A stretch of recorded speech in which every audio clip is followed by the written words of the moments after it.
오늘 함께 보실 하나님의 말씀은 우리 호세아서 1장 10절에서 2장 1절 말씀입니다.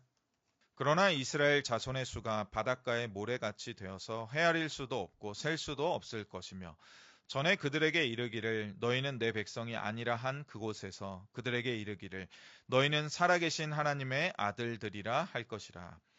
이에 유다 자손과 이스라엘 자손이 함께 모여 한 우두머리를 세우고 그 땅에서부터 올라오리니 이스라엘의 날이 클 것이미로다. 함께 읽습니다.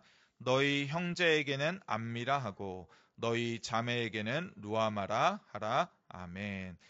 새해가 돼서 제가 그냥 멋지게 호세아서 강해 이렇게 했는데 그냥 호세아서 설교입니다.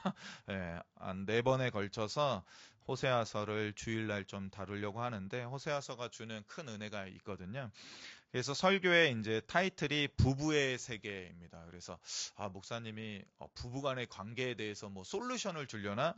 이렇게 생각하실 수도 있는데 그게 아니라 이 호세아서가 참으로 부부간의 관계를 통해서 우리의 아버지 대신 또 우리의 남편 대신 이 하나님과 예수님과 그분의 백성인 신부인 지금 우리 정기용 전사님이 설교하는 그러한 관계를 부부 호세아와 호세아의 이 안 좋은 부인과의 관계를 통해서 잘 드러내주고 있는 책이기 때문에 제가 타이틀을 부부의 세계 이렇게 잡았습니다. 오늘 설교의 제목은 이스라엘의 회복됨입니다. 그래서 이 회복됨은 이전과 같이 다시 이제 회복되었다라는 의미와 함께 다시 복된 백성이 되었다 하는 그런 이중적인 의미를 가지고 거기에 또 한자로 이렇게 좀 과다하게 좀 다 넣습니다. 새해라 좀 그렇게 해봤는데요. 좀 오래된 드라마, 벌써 아마 잊혀진 드라마지 않을까 싶기도 한데 2020년도, 그러니까 한창 이제 코로나가 막 시작된다 해서 어수선할 때 한국, 대한민국을 강타했던 이 드라마는 뭐 아마 다 한 번은 들어보셨을 거예요. 부부의 세계라는 드라마. JTBC에서 했던 건데 최고 시청률이 거의 30%까지 올라갈 정도로 이렇게 아주 대단한 인기를 끌었던 드라마거든요. 저는 사실 뭐 다 보지는 못했어요. 근데 유명한 대사 뭐 몇 개 정도 알고 있거든요. 그게 뭐냐면 이제 이 김희애 씨 맞죠? 김희애 씨라는 이분이 이제 한 남편의 이제 아내로 이제 나오는데 굉장히 아주 출중한 분이었어요. 예. 근데 이 남편이 몰래 젊은 이제 여성과 바람을 피고 있는데 그 친구들은 다 알고 있는 거예요. 바람을 피는 걸. 근데 이 김희애 씨만 모르고 있다가 나중에 알게 돼서 복수하는 장면. 근데 이 드라마가 우리가 일반적으로 생각했던 그러한 이야기로 흘러가지 않고 이 남편이 얼마나 뻔뻔스러운가 이 김희애 씨가 정확히 대사는 모르겠지만 뭐 너 나한테 어떻게 이럴 수 있어 막 이렇게 화를 낼 때 이 남편분 제가 좋아하는 연기자인데 연기를 잘해서 이분이 했던 아주 유명한 대사가 있죠. 사랑한 게 죄는 아니잖아. 이 대사 똑같이 흉내도 못 내겠는데 이 대사 때문에 엄청 또 인기를 끌었었죠. 이 그 스토리와 내용을 우리가 제가 잠깐 설명했는데 여기에서 이제 막 그려지잖아요. 다 보지 않았더라도 이게 얼마나 이제 막 이렇게 왔다 갔다 할지.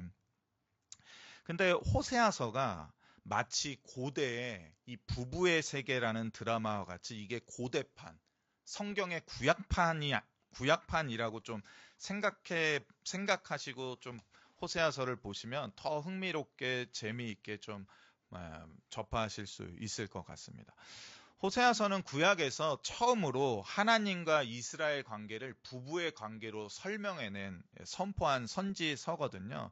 물론 호세아서보다 더 먼저 기록된 아가서라는 책이 있습니다. 근데 이 아가서는 사실 사랑하는 연인 간의 이러한 찬양의 시거든요. 그래서 결혼하기 전에 막 서로 얼마나 사랑하는지 그래서 그 연인을 찾는 노래 그래서 결국에는 결혼까지 이르게 되는 그래서 사실 너희는 아직 부부에 대해서 뭔지 몰라 부부의 삶이 뭔지 몰라 할 때 이야기인데 호세아서는 정말로 찐 부부의 세계라는 것입니다.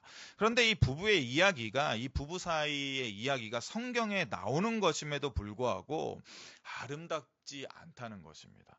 매우 심한 혼란과 격동의 소용돌이에 빠지면서 정말 이때 당시에 실제로 있었던 일인데 어떤 드라마보다도 정말 자극적이다 할 정도의 내용들로 가득 차 있습니다. 우리가 이 시대의 상을 좀 알고 이 1장의 내용들을 제가 다시 한번 좀 나누길 원하는데요. 호세아는 하나님이 택하여 보낸 선지자입니다. 근데 호세아가 어떤 여자와 결혼을 합니까? 2절에 나와 있듯이 1장 2절에 나와 있듯이 여호와께서 처음 호세아에게 말씀하실 때 호세아가 내가 이제 하나님의 선지자로 부름받나 보다. 이거 얼마나 감격스러운 일인가. 내가 이 시대의 사명과 소명을 다해야 되겠다. 그러한 마음, 아주 결연한 마음을 가질 때 여호와께서 뭐라고 하십니까? 호세아를 불러 이르시되 너는 가서 음란한 여자를 맞이하여 음란한 자식들을 낳으라. 이렇게 말씀하십니다. 그러니 호세아로서는 사실 이거는 받아들일 수 없는 그러한 명령일 것 같거든요. 어떻게 보면 신약 시대 때 가브리엘 천사가 와서 남자를 알지 못하는 마리아에게 네가 성령으로 잉태될 것이다라고 했던 말보다도 더 충격적이어서 받아들일 수 없는 말일 텐데 이 명령을 어떻게 합니까? 호세아가 따릅니다. 왜냐하면 그 목적이 무엇인지 분명히 알았기 때문이죠. 여호와께서는 이렇게 1절 하반절에 말씀하시죠. 이 나라가 여호와를 떠나 크게 음란함이니라. 그래서 구약시대의 선지자는 많은 이 행위, 말뿐만 아니라 자기의 삶과 이 행위를 통해서 하나님의 메시지를 많이 전했거든요. 그런데 호세아를 통하여서 하나님은 그의 부부관계를 통하여서 이 이스라엘 백성들이 얼마나 음란하게 타락했는지를 드러내길 원하셨다는 것입니다. 그렇다면 이 시대가 어떠했냐? 1절을 보시면 우시야 왕이랑 요담이라는 왕이랑 아하스라는 왕을 거쳐서 히스기야가 유다의 왕이 된 때였습니다. 이 히스기야는 우리가 잘 알고 있듯이 이스라엘의 아주 선하고 훌륭한 왕이지 않습니까? 그리고 우시야도 종교개혁을 일으켜서 그리고 요담도 선한 왕이었습니다. 아하스만 조금 평이 나빴을 뿐이지 이 우시야, 요담, 히스기야에 이르기까지 이 남유다는 굉장히 선하게 하나님을 잘 믿는 왕들로 그 나라를 유지하고 있었습니다. 근데 그때 북이스라엘에 누가 왕이 됐냐면 요아스의 아들 여로보암이 이스라엘 왕이 된 시대에 부에리의 아들 호세아에게 임한 여호와의 말씀이라 이렇게 나오고 있습니다. 우리가 잘 알고 있듯이 히스기야 시대 때 북이스라엘이 멸망하게 되거든요. 아수르에 의해서. 근데 북이스라엘은 대대로 다 악한 왕이었어요. 그래서 당연히 이 악한 왕이 다스리니 북이스라엘이라는 나라가 어떠할 거라고 생각하십니까?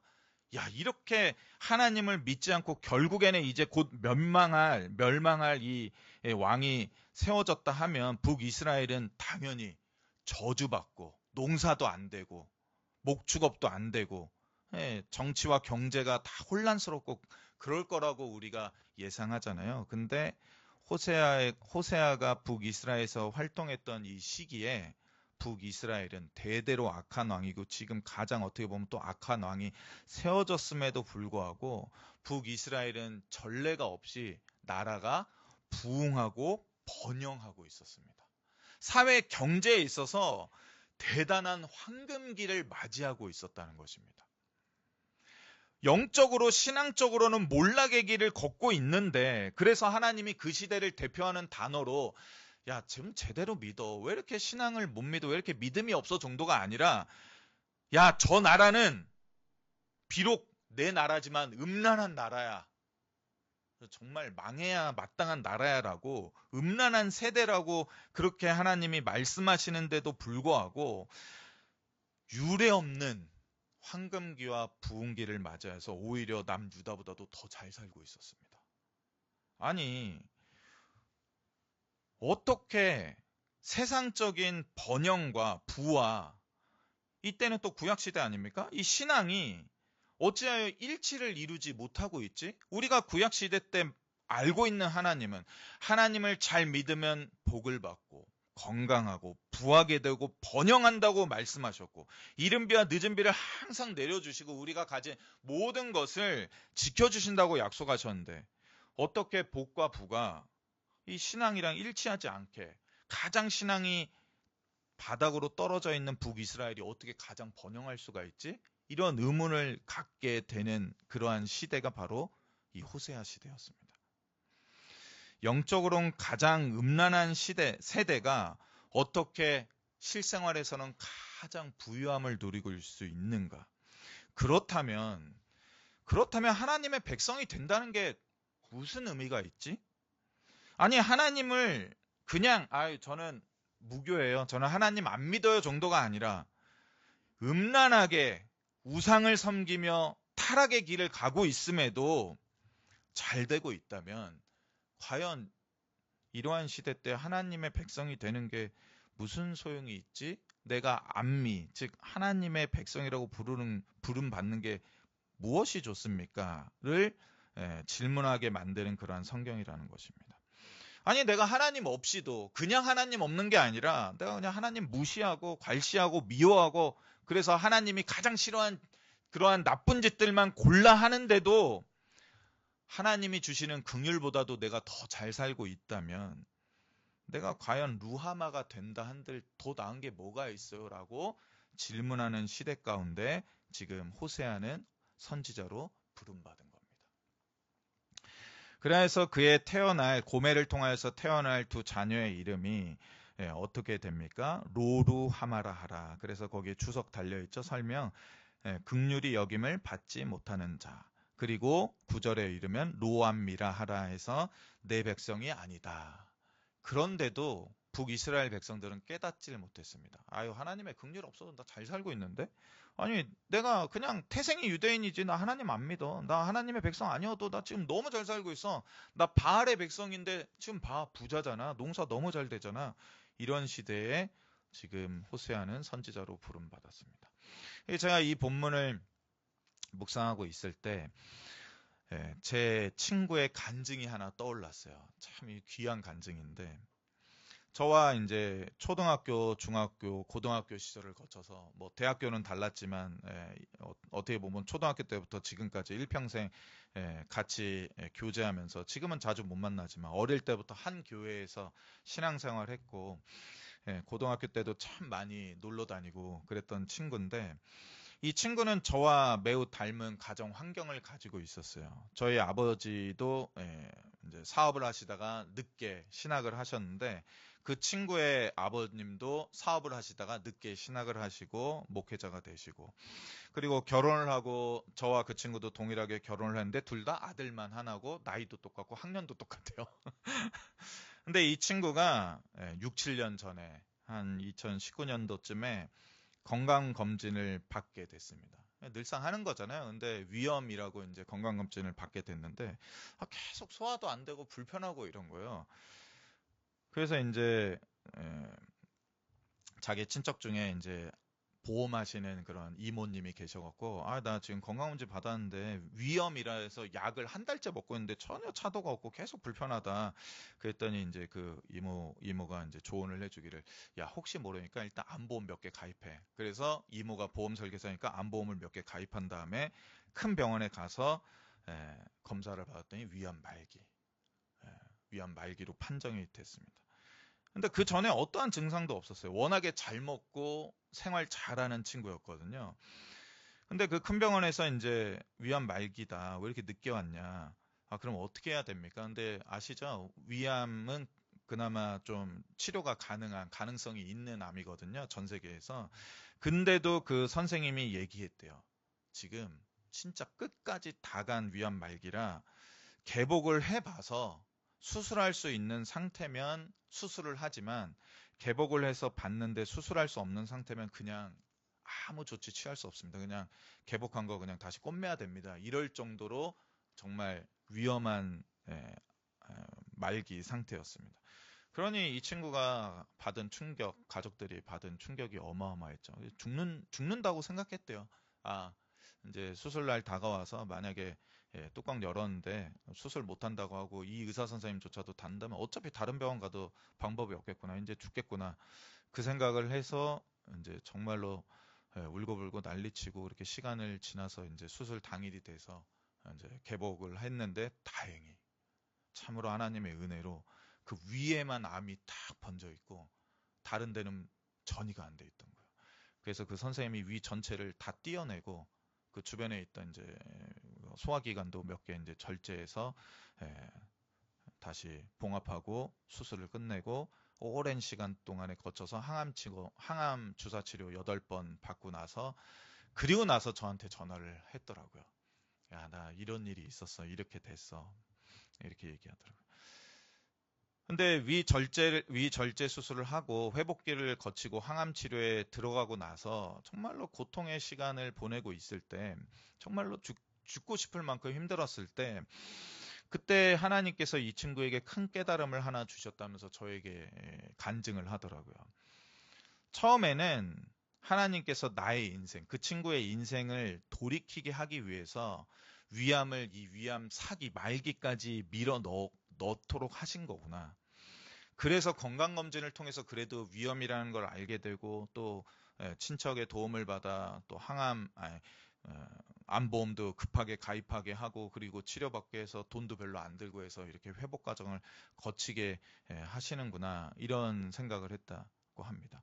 그런데 믿는 자들은 이런 일을 당하면 누구라도 이렇게 은혜롭게 정말로 죽을지도 모르는 상황이었는데 다행히 하나님이 딱 암이 이 위에 전체에만 딱 있게 했으니 살려주신 거니 얼마나 감사한 이 간증이 나옵니까?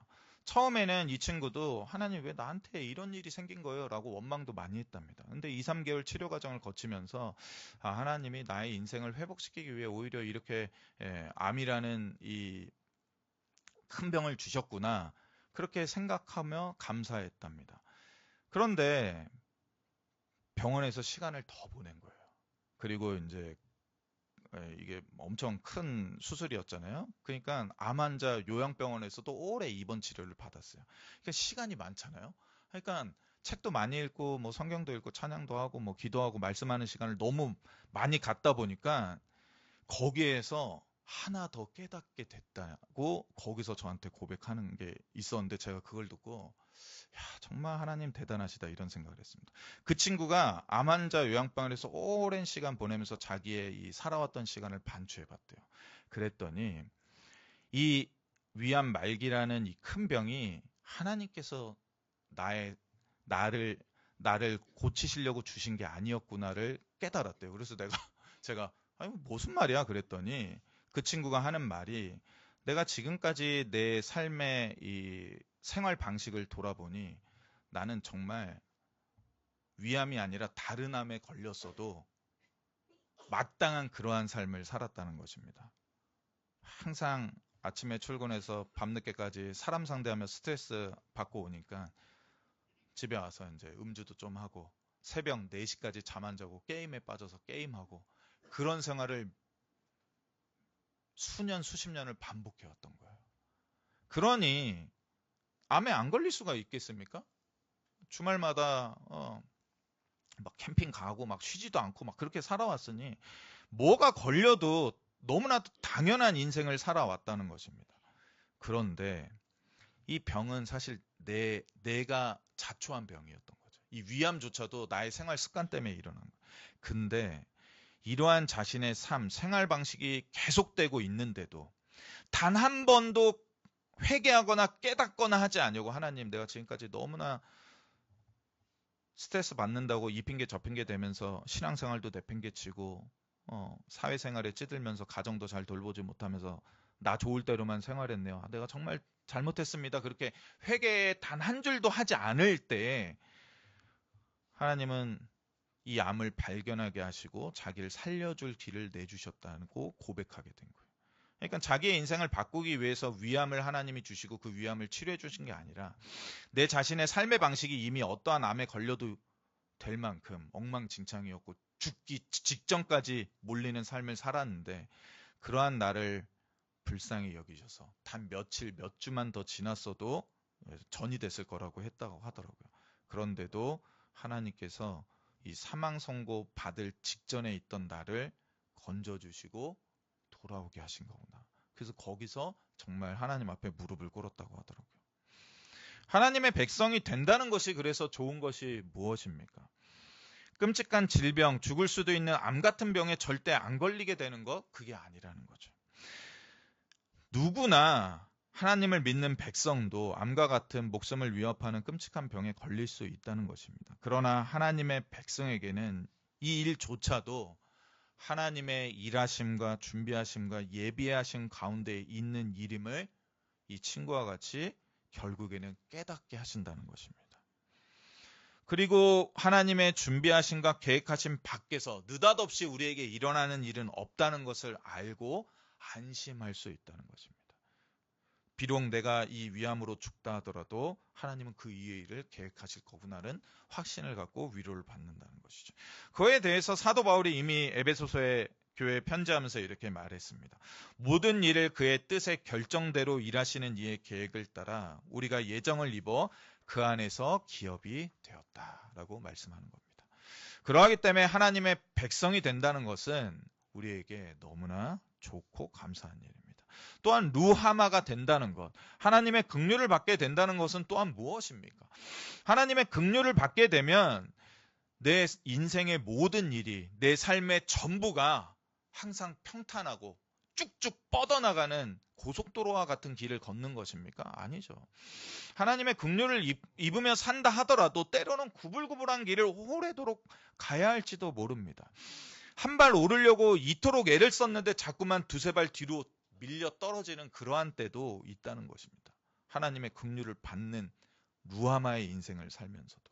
그러나 그때에도 하나님의 긍휼 아래 있는 인생은 결국에는 그분께서 예정하신 그곳에 반드시 이르게 된다는 것이 그 유익이라는 것입니다.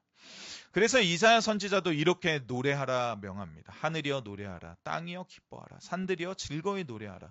여호와께서 그의 백성을 위로하셨은즉 그의 고난당한 자를 긍휼히 여기실 것입니다.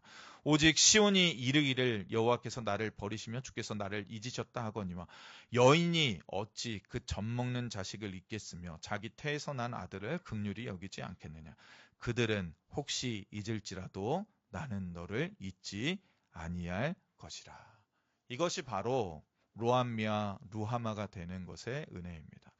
제가 여기서 저의 간증은 아니지만 제가 어릴 때 대학생 때 가르쳤던 그때 이제 초등학교 1학년 이제 학생의 간증을 좀 한 번 더 해야 될 것 같습니다. 그 아이가 커서 이제 대학교를 졸업하고 이제 직장에 취업을 했죠. 그래서 이제 지금은 30이 넘었는데 이제 만나서 교제하면서 이제 했던 간증이에요. 너무 유능해. 이 일을 너무 잘해요. 그래서 자기 부서에서 자기를 아주 꼭 쥐고 있다는 거예요. 근데 그 친구는 하고 싶은 다른 일이 있었어요. 같은 회사인데 타 부서에 좀 가서 지금 하는 일 말고 자기가 전공했던 거를 하고 싶은, 약간 PD이긴 하거든요. 그래서 그 PD 쪽으로 갈 수 있는 그런 걸 너무 하고 싶었던 거예요. 지금 하는 일은 PD도 아니고 뭐 FD도 아니고 그냥 영상 오면 그 영상 이제 편집하는 일 해서 이제 영상 업로드 하는 거였는데 지금은 바뀌었을지 모르겠는데, 이게 이제 자기가 PD가 돼서 어떤 작품을 기획해서 이렇게 좀 만드는 걸 하고 싶은데 너무 좋은 기회가 온 거예요. 이 해가 바뀌면서 저쪽에서 이제 그 빈자리가 나니까 이 친구를 데려가고 싶어서 그쪽 부장님이 야, 너 일로 올래? 내가 이렇게 끌어줄게. 와서 나랑 같이 하자. 이제 거기서 오래 일했으니까. 그래서 야, 오랜 기도의 제목이 응답받는구나. 하나님이 응답하셨구나. 그래서 너무 감사하다고 기도하고 있었다고, 그 내년에 글로 발령받을 수 있게 해달라고. 그렇게 해서 일이 다 성사됐어요. 근데 이 친구가 유능하다고 그랬잖아요. 그러니까 지금 있던 부서의 부장님이 화가 난 거예요. 얘를 빼가면 우리는 어떻게 하냐. 그래갖고 난리를 쳐서 이게 안 된 거야. 부서를 못 옮기게 됐어요. 근데 그 사이에 어떤 일이 있었냐면, 그 이제 저쪽 이제 부서에 이제 가는 게 결정되기 직전에 이 친구가 너무 PD가 하고 싶으니까 다른 회사에 이제 몰래 이제 경력직으로 지원을 했어요. 근데 된 거야. 그래서 야, 됐다. 직장 옮기자. 그러는 차에 그 같은 회사 다른 부장님이 와서 그 다음날 이제 합격됐다는 얘기를 듣고 그 다음날 출근했는데 그 부장님 와서 너 내년에 우리 부서로 옮겨올 테니까 와서 같이 일하자고 해갖고 그 합격됐던 회사에는 못 갑니다 했는데 일주일 만에 상황이 다 바뀌어서 저쪽 회사도 이제 다시 간다 못하고 우리 회사에서 저쪽 부서로 옮기지도 못하고 이 스트레스 받는 일을 또 하게 됐다고. 그래서 거기서 하나님이 도대체 왜 이러시는지 모르겠다. 왜 기도를 안 들어주시고 하필이면 저쪽 합격했던 거 그냥 가겠다고 했으면 내가 여기 때려치고 거기라도 갔을 텐데 지금 이렇게 목매어서 아무것도 못한다고 막 그러면서 저한테 하소연했거든요. 그래서 제가 그래 어쩌겠어 인생 다 그런 거야 막 하면서 놀려줬거든요. 그리고 나서 1년이 안 돼서 그 같은 부서의 좋은 남자 만나서 결혼한다고 청첩장을 갖고 오더라고요. 그래서 제가 거기서 깨달았어요. 그래 하나님이 너를 결혼시키기 위해 거기 남겨놨나 보다. 그 자매가 키가 커요. 한 172, 3 정도 되는데 남자를 잘 못 만나더라고요. 키가 너무 커서 그런가. 근데 남자를 봤더니 자기보다 작은 남자 만났더라고요. 딱 보니까 너무 잘 어울리더라고요. 하나님의 긍휼을 받는다는 게 꼭 내가 원하는 모든 것을 하나님이 다 이루어 주신다는 약속이 아니라 그 모든 과정이 비록 꾸불꾸불하고 울퉁불퉁할지라도 하나님이 원하시는 우리를 향한 목적을 위하여서 항상 인도에 가도록 우리를 이끄신다는 것입니다.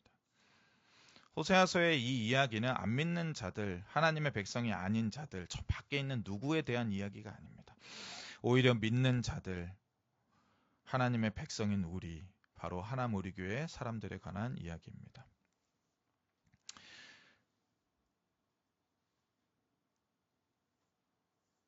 그런데 이러한 우리의 이야기의 시작이 호세아서 출발에서는 하나님께서 너는 내 백성이 아니다. 너는 나한테 하나의 긍휼도 이제 받지 못할 것이라는 선언을 들음으로 시작합니다. 그 이유가 바로 우리에게 있던 거죠. 하나님의 사랑과 긍휼이 부족해서가 아니라.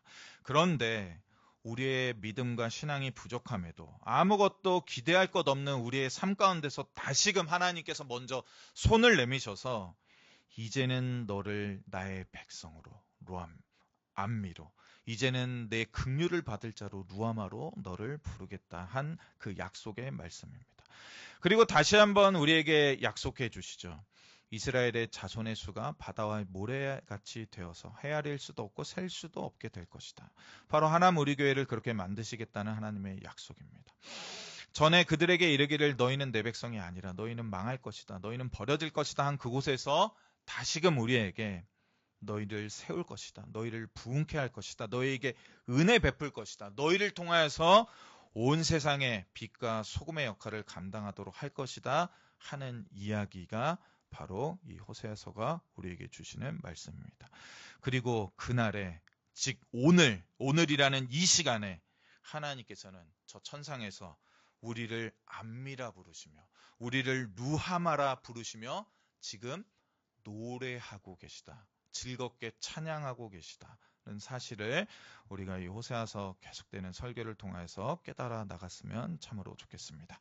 우리 이 시간 찬양할까요? 지난주에 했던 우리 은혜라는 찬양 하면서 이 말씀 다시 한번 되새겨보는 시간 가졌으면 좋겠습니다. 하나님께서 우리를 암미로 우리를 루하마로 부르시며 즐거워하십니다. 그렇다면 우리 또한 그분의 찬양이 되어서 하나님을 가장 기쁘시게 하는 자로 다시금 회복될 하남 우리 교회를 부흥하게 될 하남 우리 교회를 꿈꾸며 이 찬양 가운데 나아갔으면 좋겠습니다. 우리 찬양 은혜 찬양 하도록 하겠습니다. 이것이 행복